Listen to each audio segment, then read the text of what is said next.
Hello students, good morning. BA second year geography की class, ये second class है। ये आगे पहले एक क्लास आपको करवाई थी, अब क्लासें है जो कंटिन्यू रहेगी अपनी सेकेंड ईयर की भी। इसमें मानव भूगोल में पढ़ रहे थे। इससे पहली क्लास में एक छोटा सा इंट्रोडक्शन दिया था आपको मानव भूगोल का। उसमें थोड़ी सी चीज़ें बताई थी आपको, जैसे फादर वुमेन ज्योग्राफी आपको बताया था मैंने, फ्रेडरिक रेडजेल है, फ्रेडरिक रेडजेल मानव भूगोल का पिता है, मानव भूगोल का पिता। इसके द्वारा रचित पुस्तक का नाम है एंथ्रोपोजोग्राफी, एंथ्रोपोजोग्राफी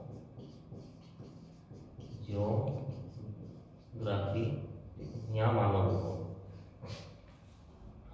रेडजेल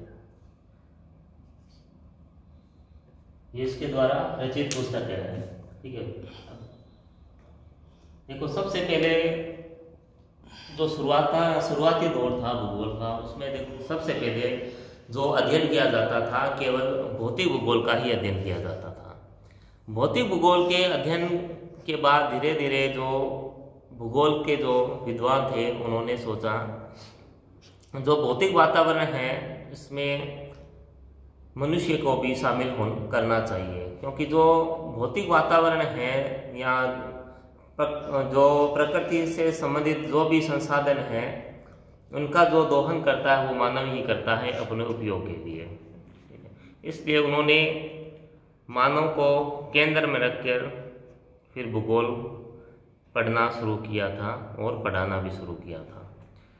तो मानव भूगोल में हम पहले अपने आज लेंगे उपागम, मानव भूगोल के उपागम, मानव भूगोल के उपागम, ठीक है।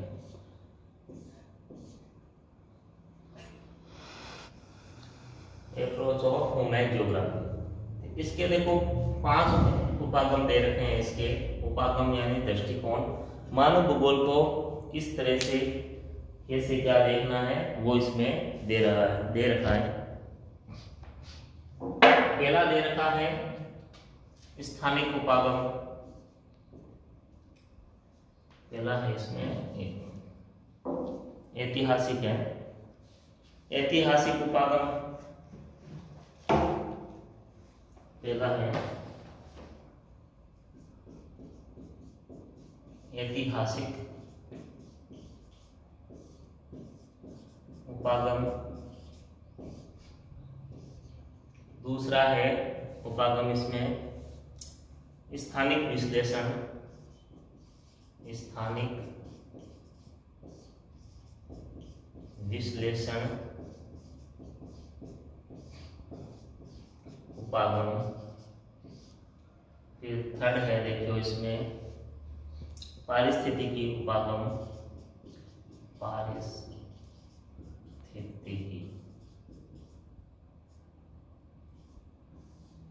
पारिस्थितिकी उपागम। चौथा है इसमें व्यवहार परक उपागम या आचरण परक,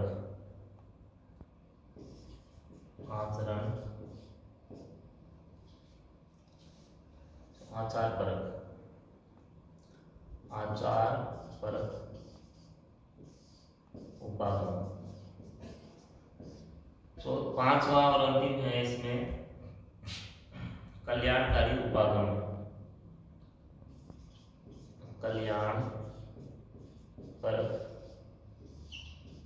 उपागम। तो ये 5 उपागम मानव भूगोल में दे रखे हैं, किस तरह से मनुष्य इनको किस दृष्टि से इन्हें देखता है। ऐतिहासिक उपागम को लेते हैं अपने। ऐतिहासिक उपागम में देखो क्या है, इसमें जब से मनुष्य जन्म से लेकर वर्तमान तक जो मनुष्य है उसका जो परिवर्तन है, देखो वातावरण भी परिवर्तन हुआ है और मनुष्य का स्वभाव भी इसमें परिवर्तित हुआ है। ठीक है। और जब मानव की उत्पत्ति से लेकर आज तक मानव एवं पर्यावरण के बीच संबंध बदलते रहे हैं। ठीक है। जो पहले क्या था, पहले मानव जो प्रकृति के अनुसार ही रहता था। ठीक है। प्रकृति के साथ ज़्यादा छेड़खानी मानव के द्वारा नहीं की जाती थी। जैसे प्रकृति है रखती थी मानव को, मानव उसी के अनुसार रहता था और प्रकृति का कभी भी मानव ने नाश नहीं किया था।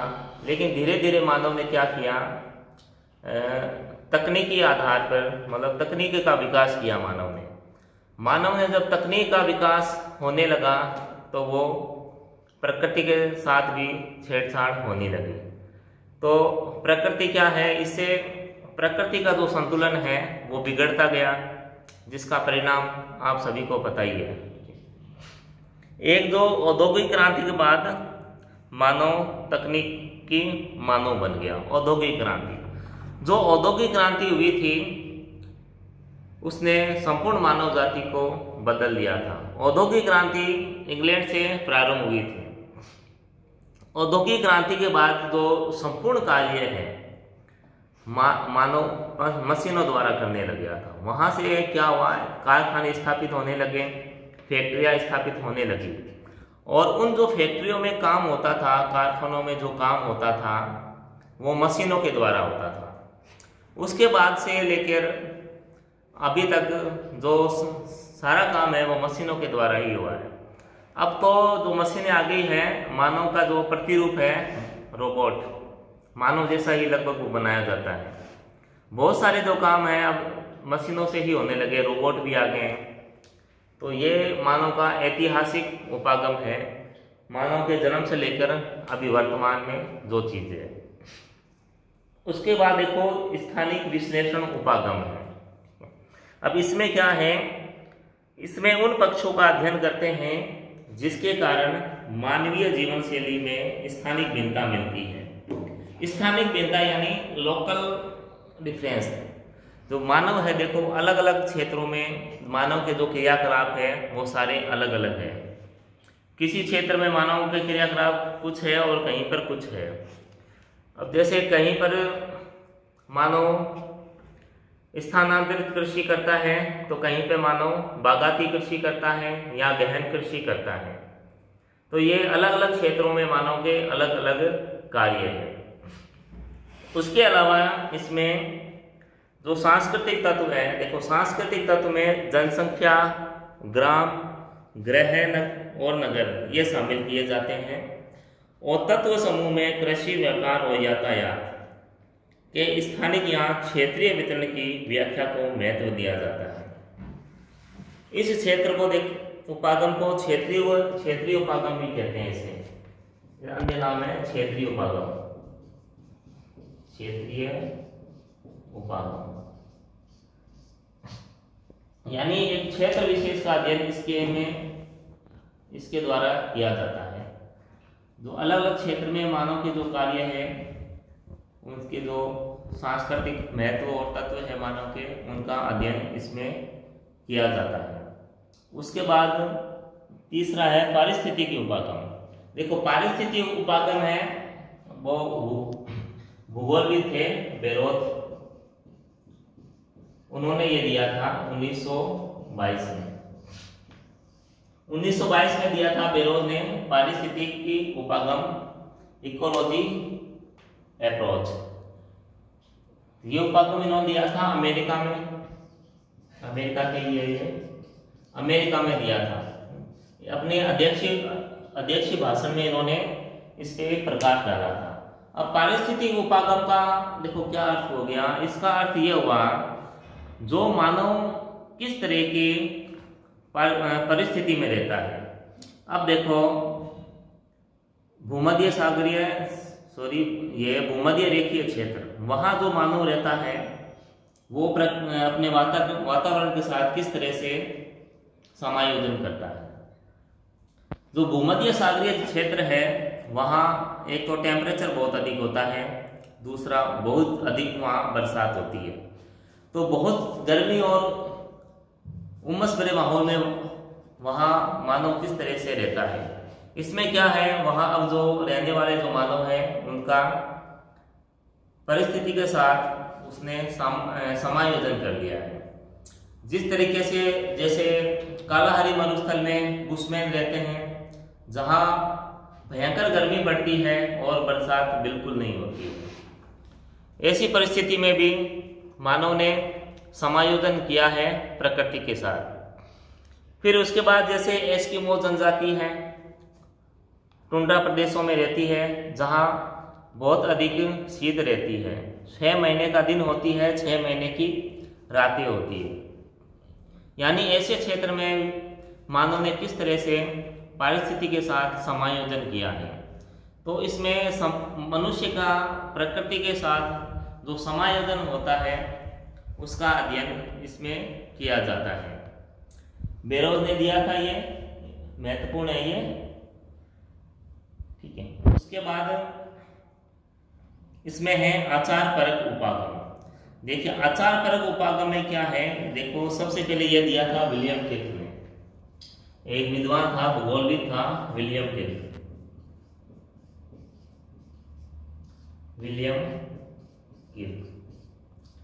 इसने दिया था आचार परक उपागम। अब आचार परक उपागम में क्या है, इसमें मानवीय व्यवहार को महत्वपूर्ण माना गया है, ठीक है। मनुष्य का जो व्यवहार है पर्यावरण के प्रति कैसा है, यह महत्वपूर्ण माना गया है, ठीक है। अब जैसे अपने कहीं पिकनिक पे जा रहे हैं, कहीं घूमने जा रहे हैं, कहीं भी जा रहे हैं, अगर वहां अपने कुछ प्लास्टिक का सामान बिखेर देते हैं, कुछ ऐसी वस्तुएं हैं जो बिखेर देते हैं जिससे प्रकृति को हानि होती है। यानी प्रकृति के प्रति हमारी क्या दृष्टिकोण है, हमारी क्या सोच है, हमारी क्या समझ है, उसका अध्ययन इसके अंतर्गत किया जाता है।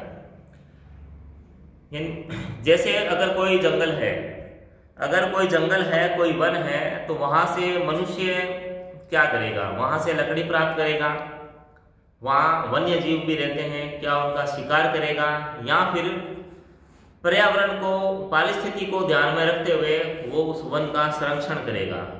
ये हमारे समझ पर निर्भर करता है कि हमारी जो समझ है पर्यावरण के प्रति कैसी है, ये उसको दर्शाता है आचार परक उपागम, ठीक है। अब अंतिम है कल्याण परक उपागम, वेलफेयर अप्रोच।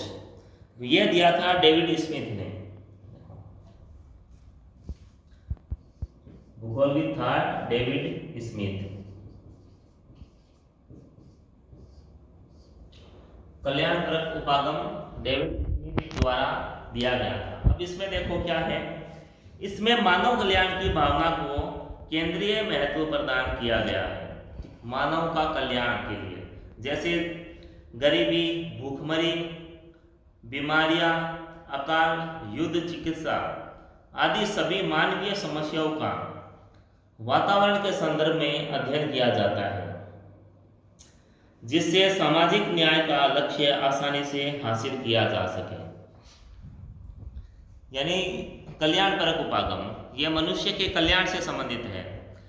वर्तमान में जैसे कोरोना महामारी चल रही है कि इससे किस तरीके से जो मानव जाति है उसकी रक्षा हो सकती है, इस तरीके से कई जो कार्य हैं उन पे ध्यान दिया जाता है। मनुष्य जैसे कहीं अकाल है, कहीं बेरोजगारी है, भूखमरी है, यानी कुछ ऐसी योजनाएं बनाई जाती है, कुछ ऐसे प्लान तैयार किए जाते हैं जिससे मानव का भला हो सके, ठीक है। और जिसके साथ जो प्रकृति में जो संसाधन प्राप्त है मानव जाति को, वो सभी मानव को समान रूप से मिल सके। जो प्रकृति द्वारा प्रदत्त जो संसाधन है वो उन पे अधिकार समान रूप से मनुष्य का रहे, ये इसकी सोच है कल्याणकारी उपागम की। इसके अलावा देखो इसका जो विकास है 1960 के उपरांत हुआ था, 1960 के दशक के उपरांत, और फिर 1970 में इस पे काफी प्रयास किया गया इस उपागम पे, और मानव जाति या मानव के लिए, मानव के कल्याण के लिए